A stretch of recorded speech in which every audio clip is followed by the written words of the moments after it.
Hey there, and welcome to the Jeffrey Van Dyke Show, a podcast for paradigm changers. Each week I speak with another influential leader who's changing the conversation for their audience, their industry, and this world. I am so glad you're here. Welcome to the show.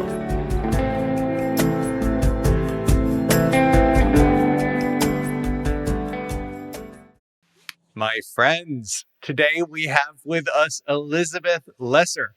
I am so delighted to bring you this conversation. It's one of the richest conversations I feel like I've had in a long time with such a soulful and profoundly impactful person in our world.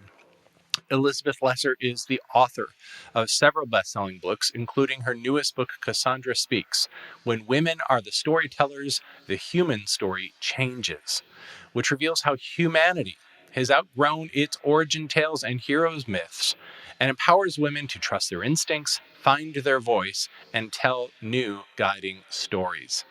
She's the co-founder of the Omega Institute, which is recognized internationally for its workshops and conferences in wellness, spirituality, creativity, and social change, as well as Omega's Women's Leadership Center, which grew out of the popular Women in Power conference series featuring women leaders, activists, authors, and artists from around the world. Each year, close to 30,000 people participate in Omega's programs on its campus in Rhinebeck, New York, and at urban and travel sites, as well as more than 1 million people to its website for online learning. She's given 2 popular TED Talks and is one of Oprah Winfrey's Super Soul 100, a collection of 100 leaders who are using their voices and talents to elevate humanity. Here's what I love about this conversation.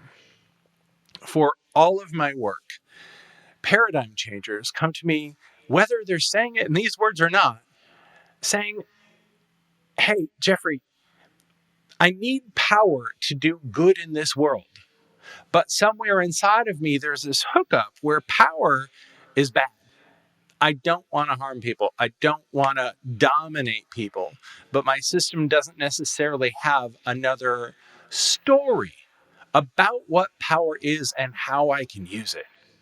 What I believe Elizabeth has given us collectively is an understanding of the fishbowl that we live inside of and the collective myths and stories that are influencing our relationship to power and what we believe power is, as well as how we begin to change it.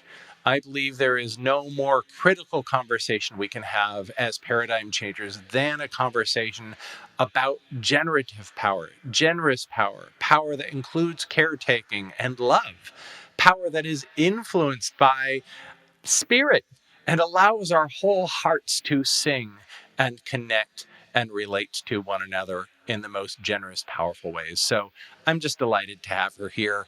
I hope you enjoy this conversation as much as I did. Please join me in welcoming Elizabeth Lesser. Elizabeth Lesser, I am so happy to have you here. At the foundation of so much of what I think we need to address in our world is a shift in our relationship to power and our experience of what it is, our understanding of what it is, how we engage with it, how we engage with one another. And so much of your work and your inquiry around power moved me so deeply. Um, I'll start here and then we'll just dive in. A good number of years ago, I remember sitting with a colleague of mine and I was saying to him, everybody that comes to me basically has one common thing that they seem to be experiencing, which is I need power to do good in the world, but somewhere inside of myself, power is bad. So how do I wrestle with that? And if I don't wrestle with that, if I don't find my other way, my way to the other side of that, like how do I engage in having influence in the world and really following my calling? What got you interested in this topic around power and particularly women and power? Well, you probably can relate to this, as can everyone listening and watching. We often get interested in something we want in our own life or are confused about in our own life. And I had been helping run an organization for many years. I started when I was in my early 20s, and most of the people I was working with were men. And I had a story in my head that women, a lot of women have, a lot of men have too, which is kind of what's colloquially called the imposter syndrome. Like, I don't belong here. I don't know enough. They know more than I do. I'll just keep quiet. Um, and as a result, I just had very little quote unquote power. And to me, power is really nothing more than the baked in human desire, whether you're man, woman, or otherwise, to shine, to be everything you were put here to be. Like, we Hmm. want to do that. We come into this world, this little baby, and we look around and it's like, I got something to bring to this world. I want to shine it. I want to be it. Doesn't matter if that's to be an artist or a police person or a leader, it doesn't matter. It's like, help me become who I really am put here to be, the little baby seems to be saying to everyone. And then we go through childhood and we go through everything. And like who we want to be deep inside, our most powerful, radiant, generous person in this world, we lose touch with it. Then we try to get it in all these weird, perverted ways. I mean, all you have to do is look at what's going on in the world right now. Sometimes I look at a picture of Putin sitting there and I think, he's just a little boy trying to get his power on, and he's so screwed up and doing it in the worst ways. So, anyway, I look at power as this baked in desire to shine our true self and talent and purpose in the world. And I noticed in my own life as a woman leader and in the lives of many, many women, because the game had already been devised and we hadn't been asked to describe what would a powerful person look like, how would we share it here in this organization, let's say talking about myself. I was trying to play a game of power that I didn't believe in, I didn't like, I didn't want to become that, and I didn't know how to get it without becoming it, so I just withdrew. And there came a point in my life where withdrawing was just too painful. And I went forth looking for, can I do power differently? What would that look like? Long answer to your question. Hmm. Hmm. I love it. I love it. Um, a big part of what I look at with people is how their life's history is part of their life's purpose. And so, if you were to think about your upbringing, your early life's education related to power and women in power, like what would you Mm, say that's a great the way to say it, training the was? training. You know, I was just rereading the poetry of Rainer Maria Rilke, who is a, beautiful spiritual German poet of the early 20th century. And he said, in the difficulties are the friendly forces, the hands that work on us. So that's how I'm hearing your question. What hands worked on me as a child that were actually friendly forces, even though they seemed rather screwed up? um, and so I grew up in Right. a family of four daughters, a mother, a grandmother, a great aunt, all together, and my father, who was a very typical 20th century father, like it was his way or the highway. And of all the women in our home, I don't know why, I was the one who stood up to him. I just always did from the time I was a little girl. I just was like, this isn't fair. Like, there's all of us and there's you, one guy. Like, what? Explain. But there was no explaining. There was just, that's what we did. And it set up in me a real hunger for justice and understanding. I just wanted to understand it. And then I went out into the big world, and it was like my childhood writ large in the culture.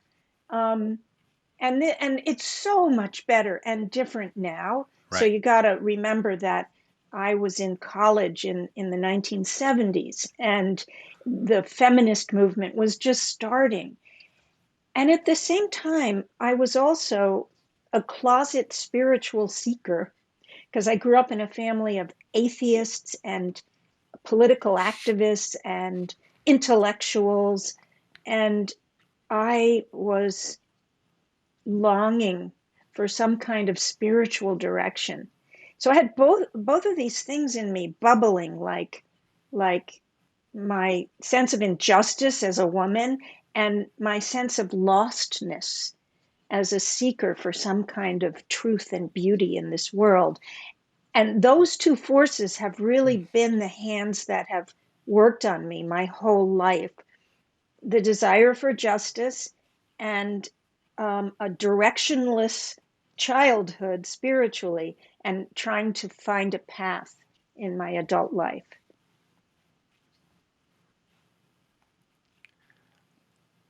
Thank you for sharing that. I love to think about these hands working on you and how those hands have now worked on thousands and thousands and thousands of people through you. You know, like, oh, when I look at the Omega Institute, when I look at the programming, when I look at Oh, conferences you put together, I can see those hands. yeah. Um, you know, it's so great. And it's like we not, when Right. you're in it, it's like but to look back at it from this lens of beauty and elegance, of Mm, like, oh, mm, those are the hands that worked on me. Thank you. mm. Uh, I do know, and I you have been know, looking back so a lot profound. more recently. I've never been someone who spends a lot of time like bemoaning the past or romanticizing the past. I'm like one of those like hungry for passion and purpose now. And I also am not a chaser after the future. I don't know if that's because of my spiritual practice or just the way I am, but recently, probably because of my age, I have been looking back at the past. And people will often say to me, "How did you start Omega Institute in your 20s? How did you know how to do that?" And I'm more like what you just said. I don't know. I just one, I just climbed the mountain. But now I'm looking back with that sense of like awe and gratitude for that difficult but fruitful journey. Hmm. Beautiful. Uh, I want to get into Cassandra, Mm, this muse. Uh, beautiful. that's how I read her. Is this muse? Um, could you share a little bit about who she is, how she came Mm. into your life, and how she inspired Yeah, the the book book Cassandra you're Speaks? talking about, Cassandra Speaks, when women are the storytellers, the human story changes. Um, I started writing the book because I had curated so many conferences for women about power. And people would always say to me at the end of a conference, "Oh, I loved your speech. Um, can you send it to me?" And I would just be like, "Sure, what's your email address?" And my daughter in law one day backstage said to me, "Would you stop sending out your speeches? Like, turn them into a book. Go back, look at the connecting thread of 25 years of these women in power speeches and write a book." And so that's what I did. Um, and as I was writing it, I thought, well, this is an old story. The story of women having something deeply important to offer the world, values that sometimes differ from male values, values that live in all people, men too, that have been belittled and not taken seriously. This is old. I wonder what the old stories say about this. So I went back to the Bible and Hmm. to stories throughout every culture, all the way back to the earliest stories, Greek myths, Chinese myths, African myths, just looking for what stories have we bought into as humanity that keeps women from feeling strong enough in our own selves to offer our wisdom and our values. And some of the ones that have infected the West the most are the Greek myths and the Judeo Christian Muslim Bible stories. So you ask about Cassandra. Cassandra is from a Greek myth. And as I was learning her story, the Me Too movement was really blossoming in America, at least. And I saw in the Cassandra story the roots of the Me Too movement. So, Cassandra, and remember, this is a myth, meaning some dudes wrote it. Like, it is not a true story. People wrote it, Right. and then we believed it. People told it, then they wrote it, then we bought it, then it became the culture. So Cassandra was a princess, and the most beautiful princess. Her parents were uh, King Priam of Troy and Queen Hecuba, and she had many sisters, but she was the most beautiful. All the men wanted her, including the gods. Zeus was after her, king of the gods, and Apollo, Zeus's son. And Apollo especially wanted Cassandra for her beauty. And he offered her a gift. He wooed her and he said, I will give you the gift of prophecy. You will see into the future and you will tell the people what you see and you will affect the world by knowing the truth and telling the truth. And she wanted that. She didn't want to marry him. She didn't want to marry anyone. She wanted actually to serve the goddesses and never marry. But she wanted that gift. So she took it.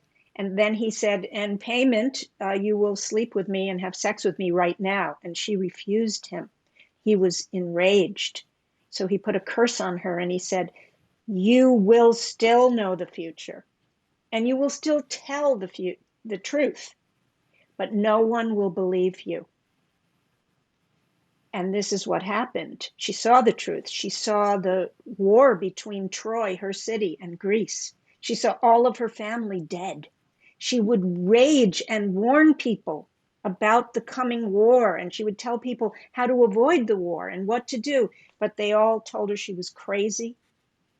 And she actually was ultimately driven sort of crazy from knowing the truth, saying the truth, and being disbelieved. So as I was learning that story and letting it really talk to me, um, one day I was watching television and there was the trial of those children, those girls and young women who had been sexually abused by their doctor, the gymnasts, Dr. Larry Nasser. And it was being televised live. And I Right. was watching it one afternoon. And the judge said to these girls, no one has believed you for all these years. 30 years he was doing this. And no one believed you. Your parents didn't believe you. Your schools didn't believe you. The United States Olympic Committee didn't believe you. Your coaches didn't believe you. I am going to let you tell your stories and I'm going to listen. I'm going to hear you. I'm going to take you seriously. The judge said this amazing woman, Judge Aquilina. She allowed Hmm. as many women, and most of them were women by now, into the courtroom. 100 and some odd came into the courtroom. This had never happened before. And she said, I don't care how long this takes. It can take weeks, but each one of you is going to get to tell your story and you're going to be listened to. And I thought, oh my goodness, this is Cassandra if we had listened to her. This is the wheels turning in culture where we say, no, Cassandra does know the truth. And we're going to give her a chance to tell it. And we're going to be open to her words and her truth. And that's why I called the book Cassandra Speaks, even though it's about more than that, because I do feel the tide turning where we listen to women and other dispossessed people who have something of value to share to help save our world.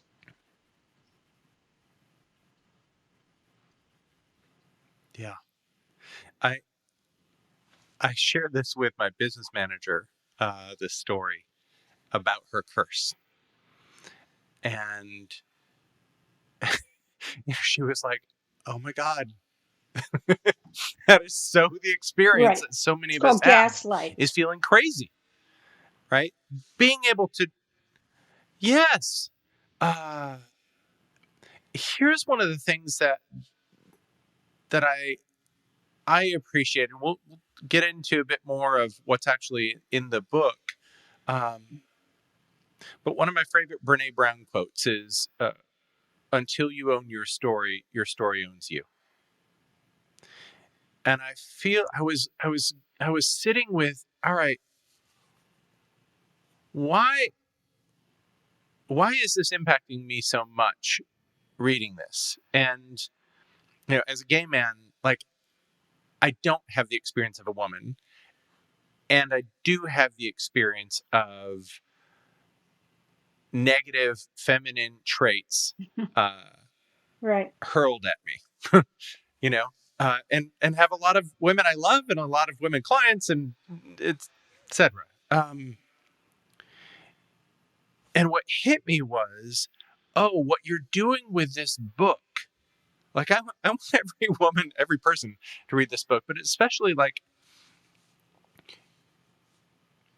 so often I think we sit Yeah. with our own struggles so personally, so individually, right? And we fail to understand, because it's just the water we swim in, the culture that we have our challenges inside of.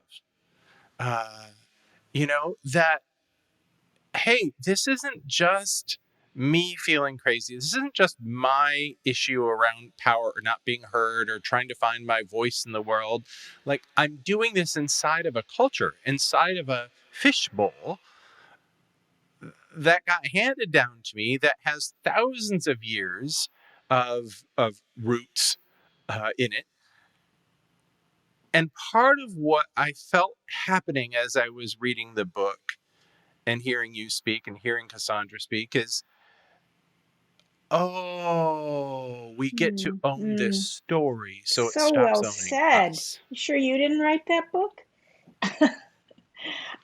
um, I want to I go would back not to have what you written that book. said, bringing up yourself as a gay man. And when I literally at one point writing the book, I told my editor, you know what, I want to give you back the advance. I can't write this because I began to get so twisted up around the idea of women. Is this really about women?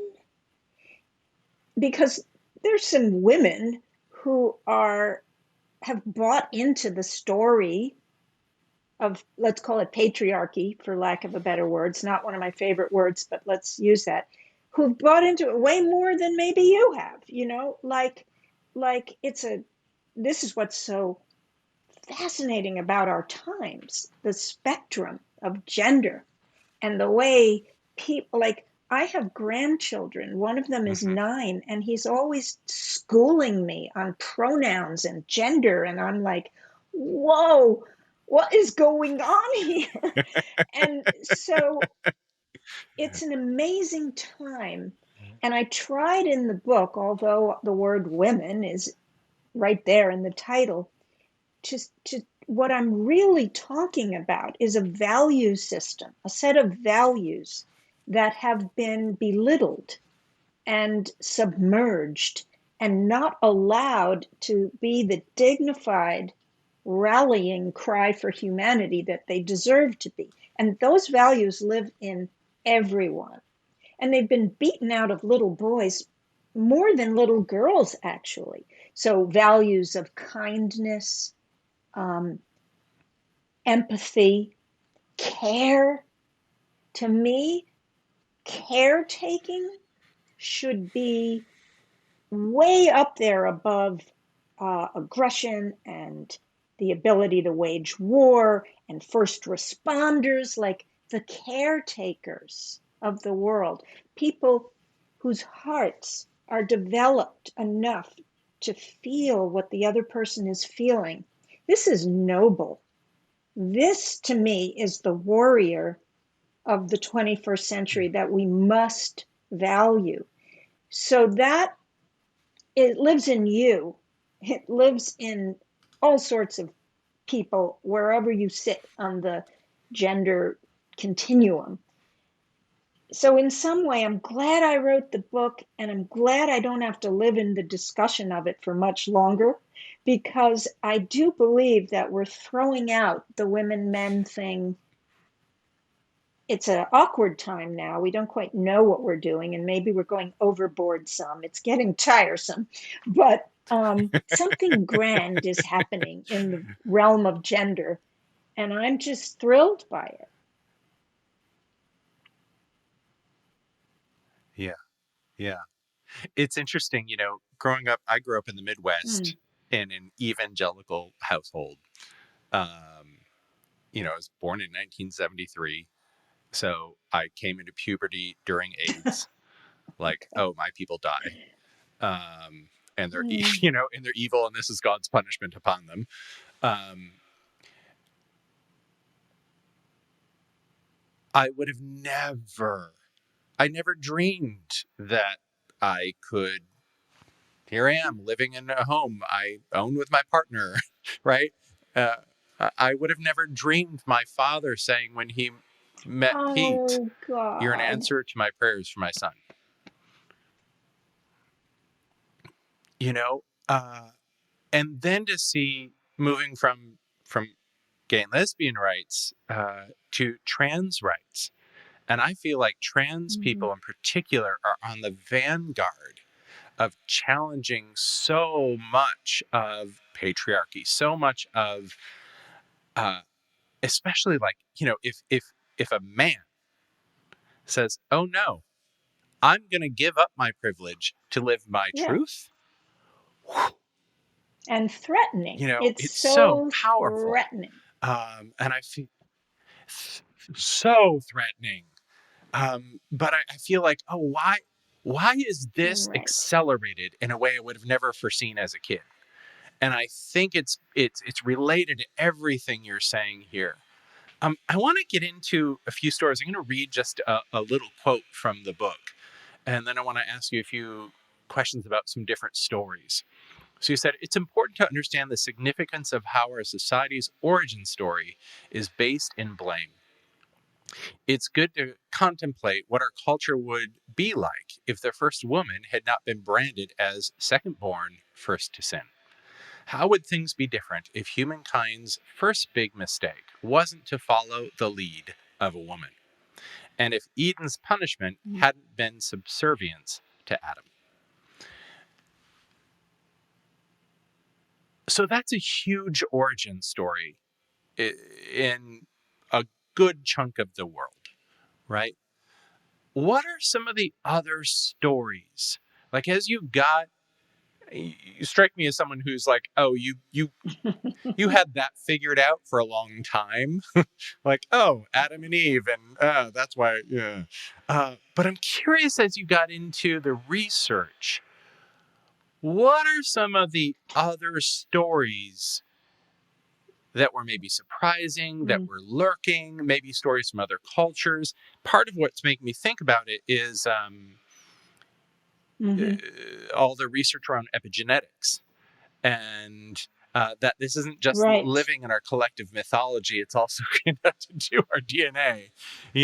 So I'm curious if you could share just a few other stories. So we have Cassandra, we have Eve. who are some of the other Mm, women or stories about women that you uncovered that, like, oh, yeah. wow, the Um, tentacles run deep? well, because you talked about the epigenetics and the DNA, it immediately brought up for me two stories that have to do with the body. And one isn't so much a story, although there's many stories that live within it, and that's the Chinese foot binding of young maidens in China that really only stopped in the early 1900s. It went on. We, well, I'll just share. We had little shoes on a coffee table in my house that my Yes, grandfather had brought back from the war. yes, So I can vividly see the shoes for the foot binding, and as a kid, I remember growing right, up seeing them. Go, like, how could right. how, Well, it's for it's a for a doll? doll, It's not for a human. is the story. Women to appear sexually appealing to men. They wanted them to look like dolls, not only to look like dolls, but bound feet. It was almost impossible to keep your balance. So you were immediately subservient to the men who could go out into the world, and you tottered in a helpless gait. And that helpless gait was very erotic to men. And this is where what's erotic and beautiful is different among so many cultures, like really large women in some African mythologies were the most beautiful, the most holy, given the most power and clout. Tottering, helpless women in ancient China, and by ancient I mean really only was outlawed in the early 1900s. Billions of women had their feet bound in the most painful, barbaric way. Many died from it because there'd be infections. So that story of what makes a woman beautiful. There's a Greek myth, the myth of um, Galatea and Pygmalion. Now, we don't really know those names, but we know lots of stories in Western cinema and books that take off from Galatea and Pygmalion. My Fair Lady, movies like Richard Gere and Julia Roberts, blah blah. I can't. Uh, Pretty Women mm-hmm. and the And makeover Pretty shows Women. we see now all come from that myth of Pygmalion and Galatea. Pygmalion was a sculptor in ancient Greece, and it was a time in his area of Greece, Cyprus, where um, they felt the women were getting out of control and they were all being called harlots and prostitutes. And he was disgusted with women. They were sinful. Their sexuality needed to be curtailed. Uh, so he decided to lock himself into his sculptor's studio and sculpt out of pure white ivory um, a pure and chaste woman. And he did. He spent years and chipping away and making this woman he named her Galatea, which means milky white. And she was thin and white and lithe and childlike, girl like. And he fell in love with her and he started dressing her and putting earrings and jewels in her, which is kind of creepy, but the gods thought it was like a sign of his devotion to feminine purity. So they made her come alive and he fell in love and they got married and had a family and everyone lived happily ever after, except those of us who took that into our DNA that women should be quiet and girl like and thin and milky white. So look what happens. That's who the supermodels are: tiny, thin, childlike, tottering. All the cultures that have told women that our bodies should all look the same color, same weight, same, to be so thin is to have very little physical power, you know? It's like, what do you want to focus on? How thin and tiny and girl Hmm. like and waif like you are? Or how strong and healthy and capable you are? That's a new thing. That is a new 21st century obsession for young women. Thank God. I want to be strong. But check it out. Check out what's going on underneath that veneer of women knowing we can be strong. There's still this adherence to insane standards of beauty that most of us can never obtain. Why? Because that's just not what our bodies were made for.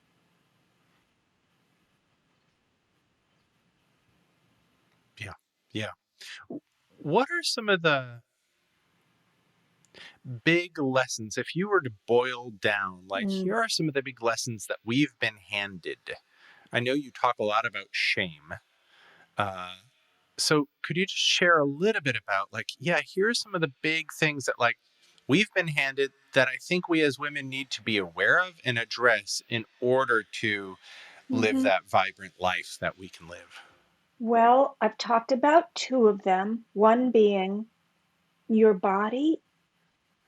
I'm gonna change it from the negative to what do we want it to be now? Your body is holy. Yeah. It's your chariot that you were given to ride through this life with. Like, treat it well, rest it, make it strong, love it, heal it. Forget about all the rest of the stuff. You can dress it up and make up it up and do the hair. I love all that, but that's not the number one thing. So that's one lesson I would like to move into. The other, what I talked about, is this imposter syndrome thing where I don't belong here. I'm not as smart. My values are soft. Like, I care about a different bottom line sometimes, like how's the staff being treated? Um, are we allowing women and men to take care of their families so that when they come to work, they're fully present? Like, the way your heart goes, women and men who have awakened feminine attributes, for lack of better words, trust that. Trust it, elevate it, Hmm. flaunt it, talk it, support it. That's another one. Um, here's a here's a shadowy thing I want to talk about, and that's that women, we really have spent a lot of time, especially if we're in heterosexual relationships, saying we want men to be more sensitive. We want them to be more empathetic. We want them to ask for directions and admit when they're fearful. And then sometimes they do, and we go and turn on them because we still are caught in the old stories of the white knight come to save us.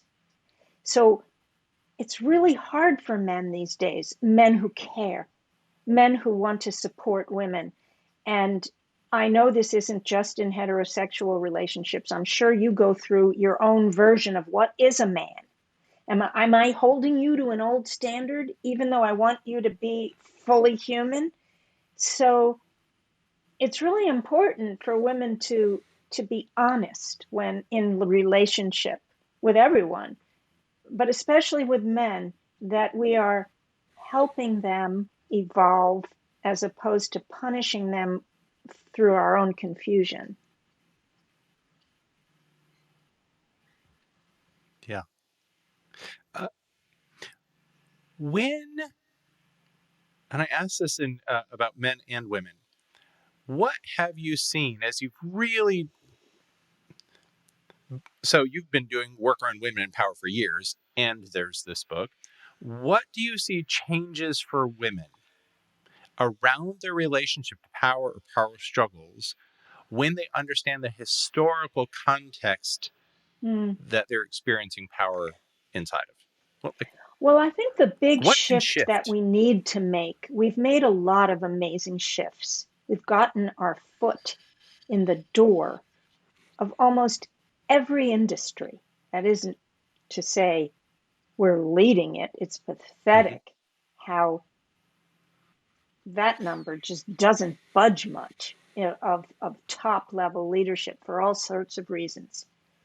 I'm going to let other people fight that fight. It's an important fight. But the transformation and shift I'm the most interested in, and if we go back into the stories and really check it out, I think we'll all be interested in, which is what value system do we want this world to buy into so as not to destroy ourselves? War, climate change, inequity of finances, racism, sexism. How can we heal these things? It's like Einstein said, um, nothing, no problem can be changed from the same consciousness that created it. What's the new consciousness? And if you ask me that through the lens of women, I would say Mm-hmm. claim what lives in your deeper heart as values that the world needs to listen to now, Cassandra. Uh, do you think loving kindness, empathy, and a different kind of bottom line should be right up there in the teaching of our children, in the leading of our corporations, in universities?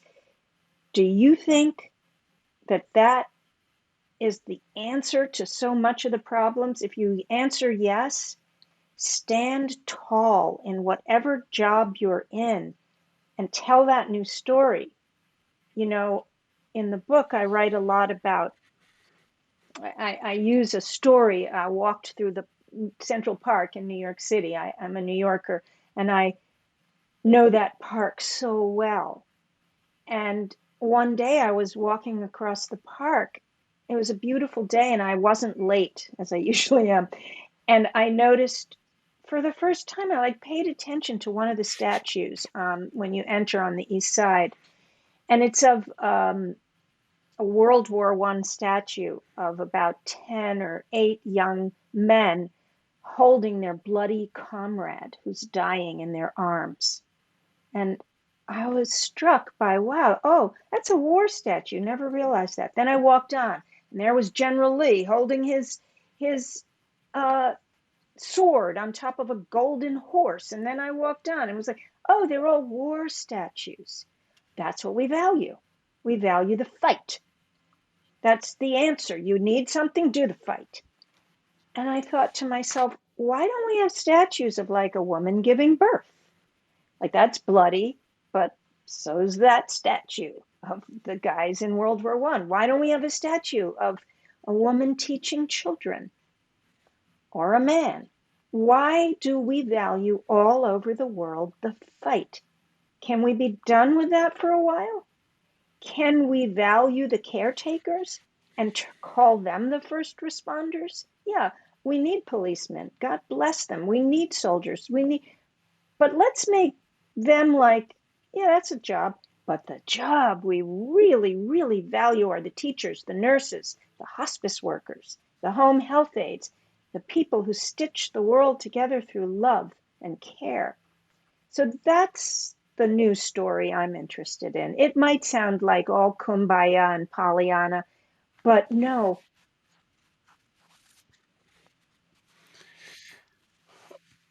Well, it depends on the context you put it in. If it's just like, oh, isn't that nice? Sure, it does. But if it's like, oh, if we want humanity to survive, then Yeah. guess what? We're going to need to change our value system. And that value system is going to have to impact every structure of society that it touches. Mm, And in that way, no, it doesn't sound kumbaya. Uh, so I would add, I yes. think we've also got to stop Thank you. apologizing Point for it taken. sounding kumbaya. You Thank know, you. Beautiful. I'm never going to say that again. Eh, just stand in the truth of it. Awesome. Uh,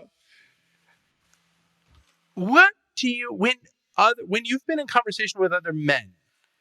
whether it's about the book or just the work around power and addressing the historical context that we hold power inside of, what do you see changes for men as they encounter this work? Well, I have a husband and I have 3 sons and multiple grandsons, and I work with men, so I'm always testing that out because I want I want a world that works for everyone.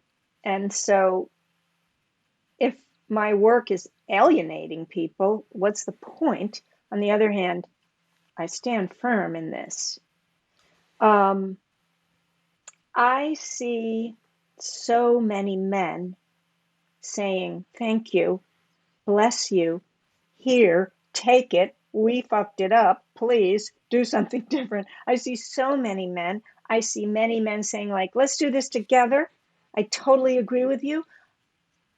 I often will say to a man, is there a way for me to tell this story in a way that doesn't threaten, alienate, turn people off, turn people away? I look to men to help me in that because I don't, you know, the German philosopher Friedrich Nietzsche said, be careful when fighting monsters that you don't turn into one. I don't want to be a monster in this because it won't work. So I I'm always inviting men Right. to say, do you feel threatened by this? First of all, why? You might need to do some work yourself and look at what's so threatening about it. And do you have some tips for how it would what's some honey to go down with the medicine? Um, but I do see men Is there honey? Is there um, honey you found? love to always be sure that Hmm. I'm, unless someone doesn't deserve it, and that's rare, to to to look through the eyes of my heart at the person I'm talking to, whether I'm writing or speaking. You know, I watch my sons. I have 3 sons. They're all fathers now, and the change I see in how they're fathering. Do you have children? Do you? Uh-huh. I do not, but my Yeah. brother So the does, fact and I'm that a men are big part of such a their big life. part of their little ones' lives, whether as fathers or uncles or just friends, um, is a different story already because children demand care. You know, you either care for them and get down on their level and put your ego aside and your needs aside and all the qualities that make a beautiful caretaker, where you're serving because you love someone and you're like, I don't have time for this, but this little monster needs me, so I'm in there. Men are starting to do that, and that will change the world. And I see my sons, they are fathering. I once made the mistake and I said to one of my sons, you're such a good mommy. And he was like, I'm not a mommy. I'm a daddy. This is what daddies do. I'm like, well, it's not what daddies used to do. Like, this is awesome. Mm-hmm. Yeah. Yeah. Uh, there's another question that's been sitting with me, which is there's a couple other places I want to go. But before we get off from stories, in your research, did you find that the patterns you found around Adam and Eve, did they repeat in societies that aren't based on Abrahamic religions? Were there mythologies in Well, certainly those in the Greeks, societies as well? yes, there were. Or and were there any that The bucked that system? the story of Pandora practically mirrors Adam and Eve, but it came before Adam and Eve. So And I don't think there's any causal relationship between one and the other. I just think it's a sign of rampant patriarchy and the need to control women. Pandora was the first woman in Greek society in the myths. She was given to an all male garden like Eden, but there were many men. She was given as a punishment, actually. And she was handed this box. It was actually a jar and told, "Don't open this." And she opened it. She was curious. Once again, Eve was curious. She took the apple. So women's curiosity and desire for knowledge is seen as the root of all evil. She opened it. All the evils of the world came out because Pandora was curious. So that repeats in that story and in several other stories. But a lot of the indigenous cultures, Native Americans, some of the South American stories, some of the African stories, actually have women and men on equal footing. And the indigenous cultures were wiped out Hmm. by the cultures that believed in, the dominant male warrior. You can put two and two together from that little bit of information. The kinder, gentler mythologies were just rolled over by the colonial uh, power drive that seems to come from these stories.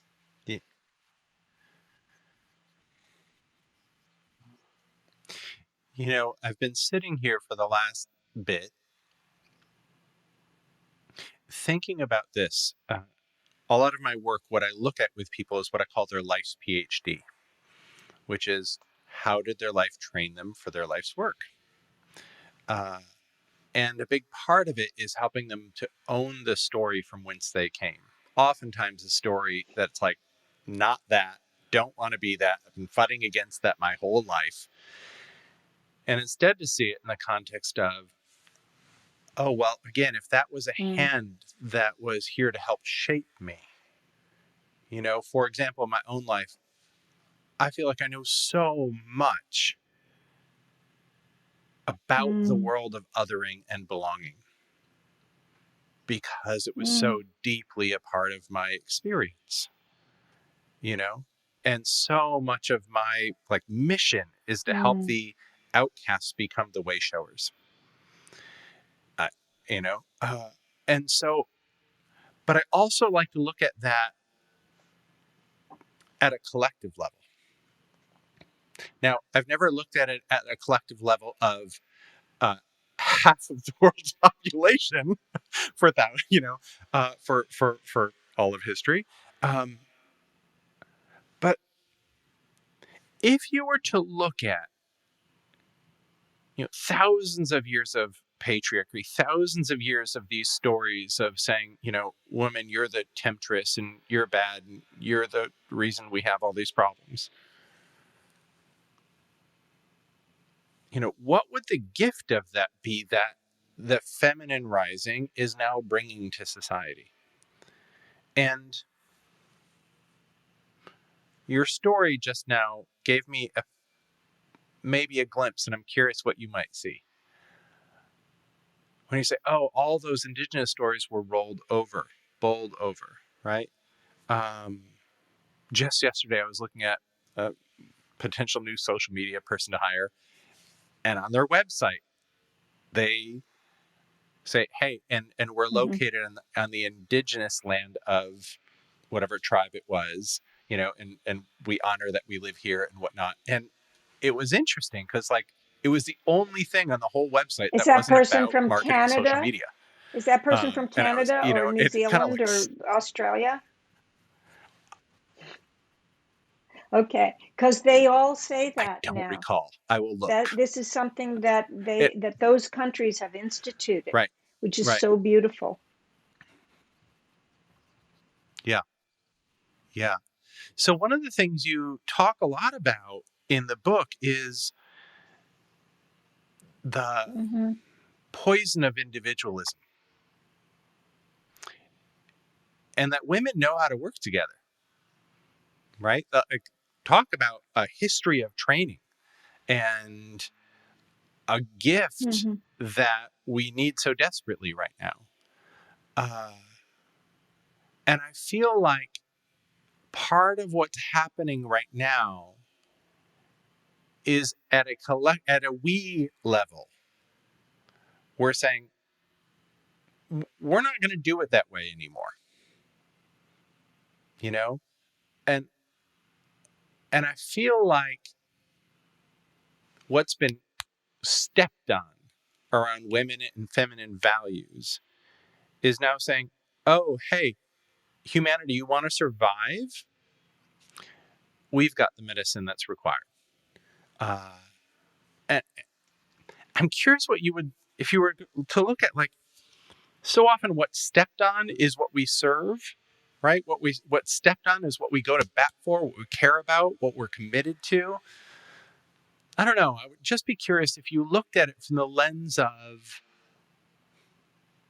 the broad spectrum of time. Like, if this was the thing that was stepped on and it was here to produce a gift, Mm. a higher purpose, how would you see that? I know that's Well, a its messy question, messiness is but fantastic because nothing is ever either or. There's both, like marginalized communities. Take yourself as a gay man or black people or women. Sometimes that question is like, gift schmift. Like, this has been no gift. Like, uh, I got some rage here, and right, this is not, I don't have the time to think of this as a gift. And at the same time, it's true because what we develop in adversity is the gold. That's how we learn. That's, in my book Broken Open, that's the whole theme of the book, what I call the phoenix process, rising from the ashes of our most difficult crucibles, carrying the gift of exactly who we were supposed to be. And I was feeling into that yesterday. I was watching the confirmation hearing of Judge Jackson for the Supreme Court. And the posture of her body and her face were so noble.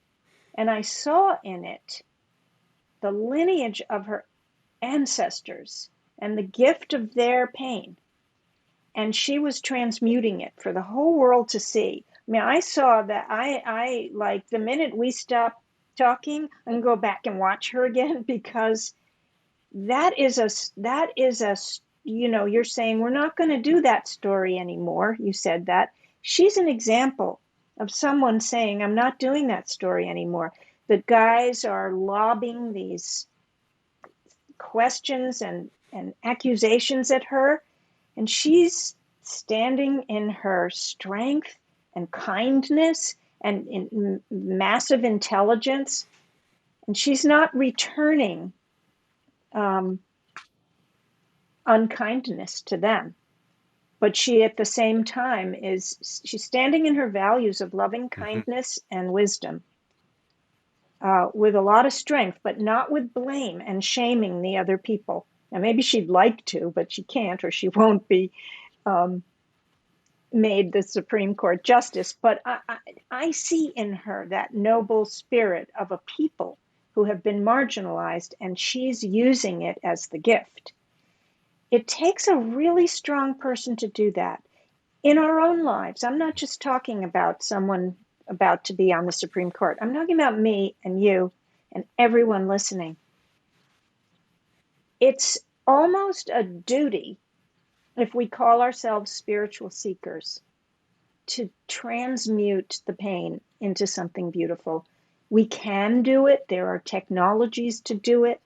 There are meditative, spiritual, physical, psychological, soulful ways of transmuting abuse and pain and trauma into the gift. I've spent my life learning them. We all can learn them. We get better and better at them as we practice them. And it's not just our gift then. Then it becomes a gift to change the world.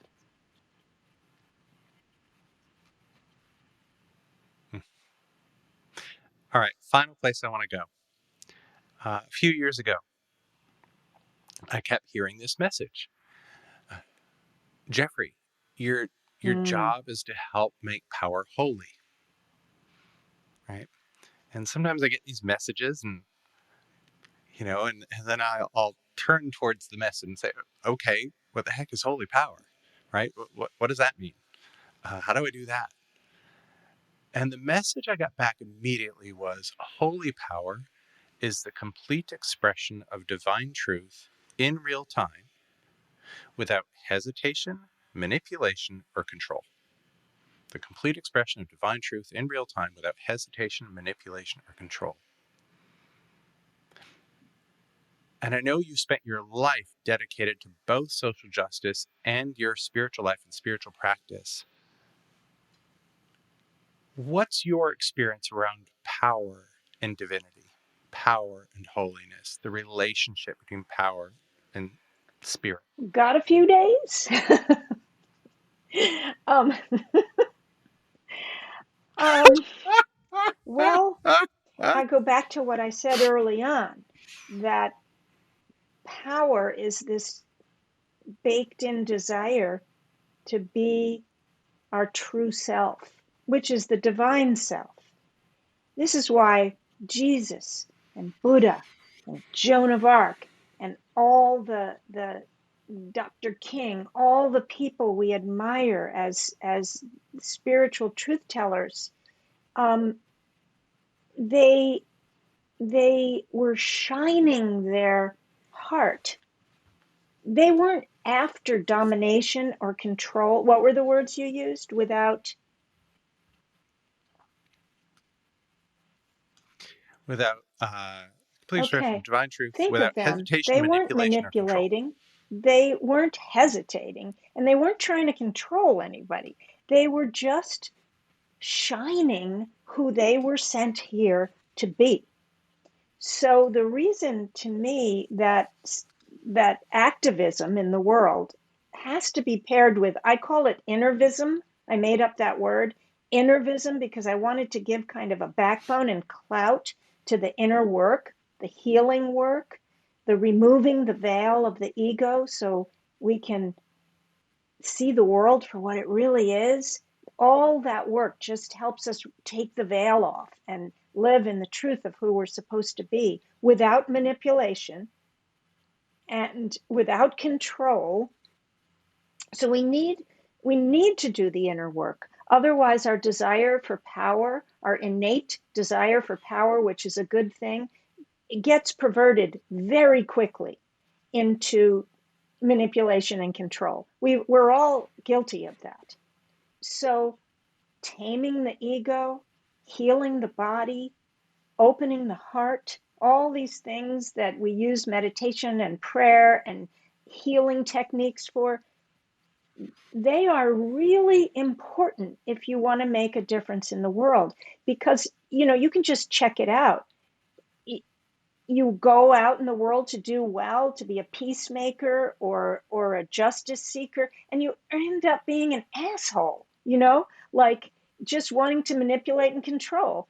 And Yeah. that's why the innervism and the activism to me have to go hand in hand. It's not one before the other, but it's together to make sure you are really walking the talk. We all can talk big, but are you really living it? Hmm. Let's wrap this up there. One of the things that's been so inspiring to me uh, is seeing how you are a model for living it. Uh, and that part of that model is that you don't claim perfection, right? You so own your humanity, and I just want to thank you for Oh, being such thank you. a Thank you profound for voice in your this work world. too. It's very needed. Hey there, thanks so much for listening in. If this conversation was powerful, if it stirred your soul or inspired your journey, then be sure to share it with a friend. Just copy and paste the link wherever you're listening to this podcast and text that link right now to a friend that you think would be inspired by this episode. And if this is your first time here, be sure to click that subscribe button over on Apple Podcasts, Spotify, and I'd really appreciate it if you'd leave a rating and review so I can get to know you and your thoughts better. To learn more about the work I do with emerging and established paradigm changers, go to thecourageousmessenger.com. That's all for today. Thanks so much for being here, and I hope to see you in the next episode.